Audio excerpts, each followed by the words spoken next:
Hey guys, welcome back to our channel. Today we are going to be making over our back patio deck. I'm not really sure what to even call it. It's kind of like a balcony deck area that's right off of our living room. As you can see here, we've never done anything to this.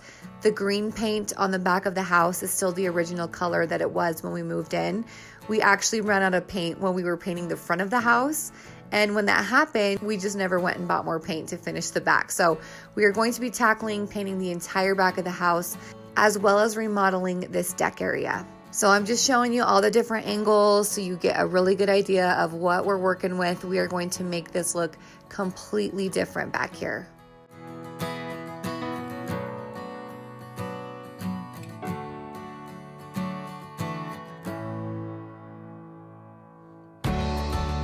I wanted to show you guys a few close-ups of the actual deck. We were just going to paint it, but my husband wondered how this would look if it was sanded down. So that was actually the first thing we did, is we wanted to sand some of this down, see what the wood looked like underneath.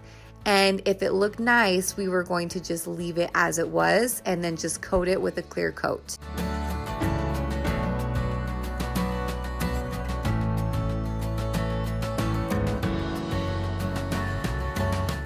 Okay, first I'm going to pull off these railings on each end, and I'm going to replace them after I pull them off and sand underneath them. My brother-in-law has a industrial wood floor sander he's going to bring, but it can only get within like 8 to 10 inches of the sidewall.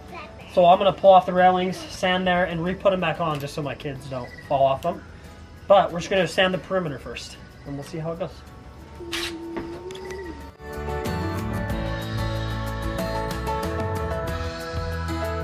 Thomas spent several hours his first day sanding down just the edges of the deck, and because he loved the color of it, we decided to call my brother, who has done floors for over 20 years. He has a big sander, and we knew that the time would just go by a lot quicker if we use his sander. This took him so long to just do it with a hand sander. If you don't have access to a giant sander, you can definitely do it with just a hand sander. However, it will probably take you all day, if not a few days, of just pure sanding.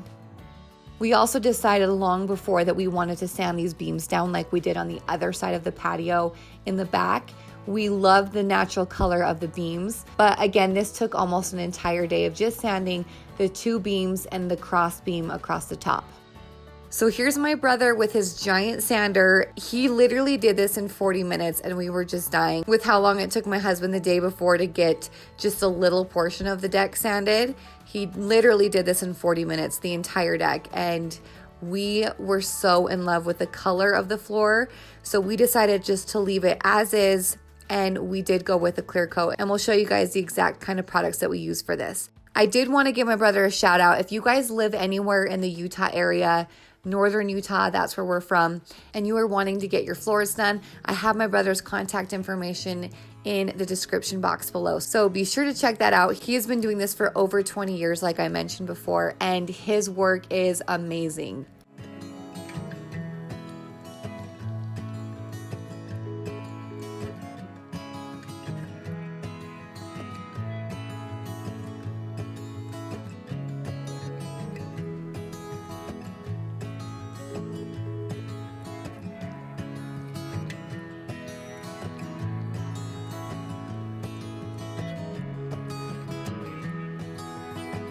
While he was sanding this, Thomas was getting the whole house ready to be painted. So you can see where we ran out of paint. We have half the fireplace was white, half the ceiling was white, and then we have this green back of the house, which has just been driving me crazy for the longest time. So I can't even believe the world of difference it looks now that everything is white. The whole house looks completely different. And I can't wait for you guys to see the difference in the next few minutes.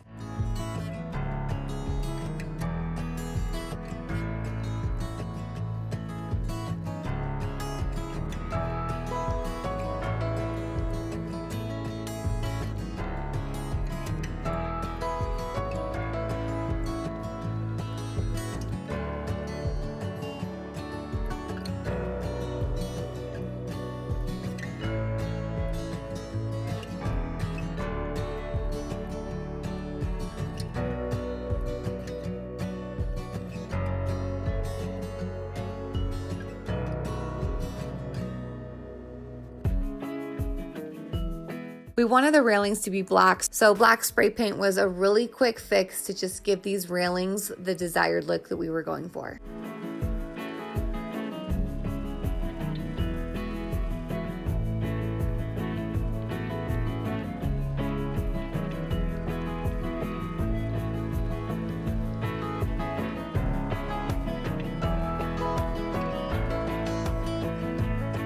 Once the back of the house was all white and we had the floor done, I wanted to paint this wall a different color, and I had an idea of like a greenish blue gray color that would be a great accent over here in the corner. So I will have the exact color of this linked below if you guys are interested.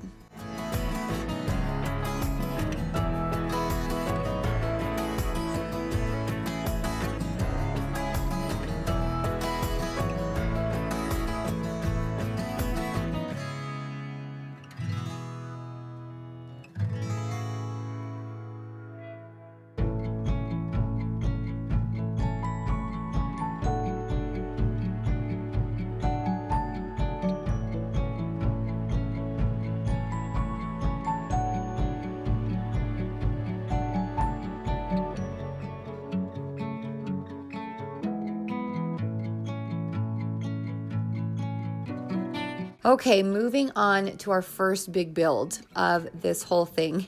We wanted a bench, and I wanted it to be a 3-seater. So I wanted to have 3 cushions on here so we could fit as much of our family on just one bench as possible. I will have the exact plans that we found on Pinterest linked below so you guys can look at those if you're interested.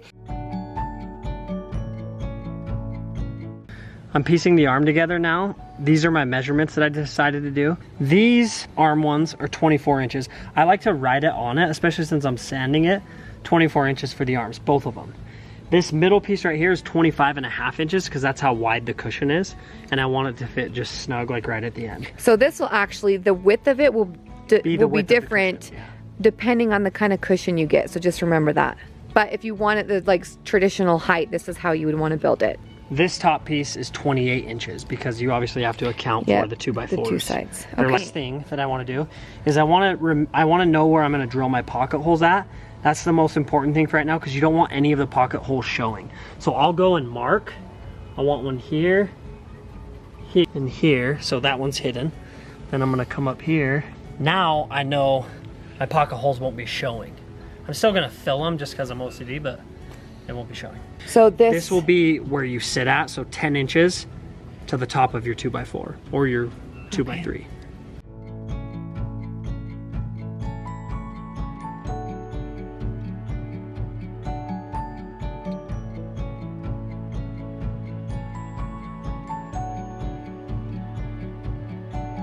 When it comes to this section, I don't know why I put those 2 drawings there.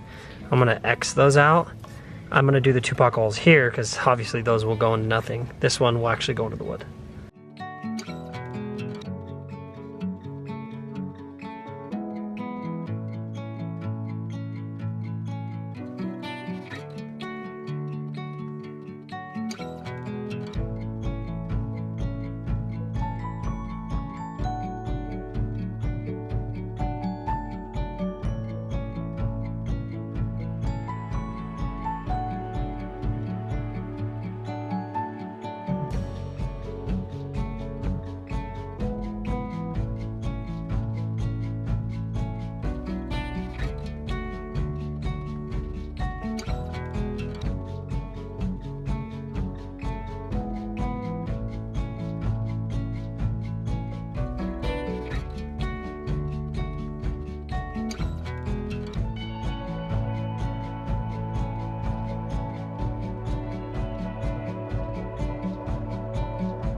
What are you doing?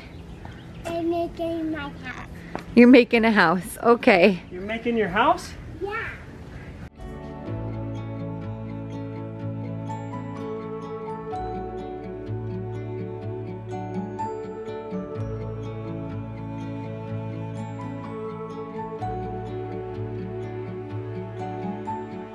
So we decided based off the measurements that 1 3/4 inch between each of these made them even. That took a little bit of figuring out to do. Math decided that it was that. Math decided that. We didn't decide it. Yes. Well, it wasn't on the instructions, right? We didn't see that, so. Look at that. I love it. I love it, Ezra. Do you love it?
This is the polyacrylic I used as a top coat for this bench, and we did between 4 and 5 coats of this. So once they were all the way dry, I came back, did another coat. You want this to be as smooth as possible, and we actually sanded it down just a little bit using just a piece of sandpaper with my hand. So we weren't going like crazy rough with anything.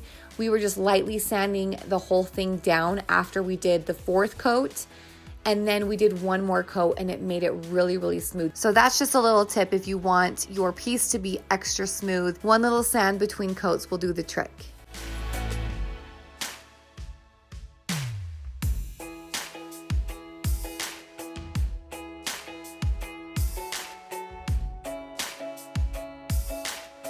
Now for coating the deck, this is the materials that we use. Again, I will have this linked in the description box if there's any questions. But I went ahead and did 2 coats on the deck. And again, I love how it turned out. It really made the color pop. Once this is dry, you'll be able to see the difference of having it coated versus not having it coated. And I just love the look of it.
that light isn't centered on this wall. No, it's not. And because it's not centered on the wall, it's also not centered on one of these, so it's like an annoying, like, do you do it centered with the light?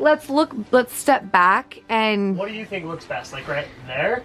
I would, yeah, because if you didn't do it centered with the light, then it would look really weird, you know? Yeah, so let's go centered with the light. Okay. By the way, I was supposed to film this whole thing, and I didn't know he would do it so fast. Partially my fault, because I feel like every time you're like, go build this, I'm like, okay, I'm going. And then you're like, dude, we're supposed to film that. I just forget about that. Yeah, he just cut a bunch of wood. I think you guys get the point.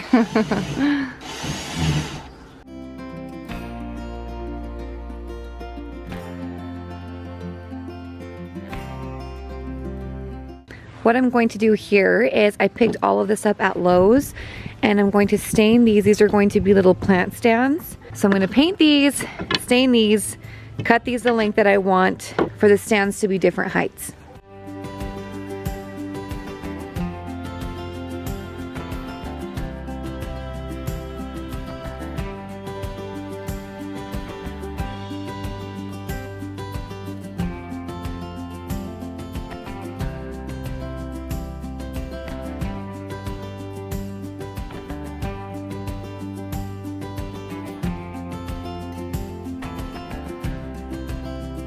Here's something else that I wanted kind of last minute. I wanted something above the sofa, and I thought these little hexagon shelves would be perfect. And so I will have the measurements listed in the description box, but we did one of them at 6 inches and the other one at 7, so it was just a little bit bigger. We have 2 at 6 inches and 1 at 7 inches. And then on each end, we cut off 30 degrees so that it would make the perfect shape of the hexagon.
I'm going to end the video here. We have thoroughly enjoyed this as a family the last few nights that we've had the sofa up here. We haven't had it all the way done, but we have been enjoying it for the last couple days.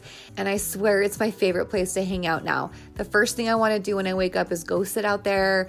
I love the view from here. I'm just really glad that we got this done at the beginning of the summer so that we have all of the summer and the fall to enjoy this area. Thank you guys so much for watching. And if you haven't hit that red subscribe button, make sure that you do that, and we will see you guys in the next video.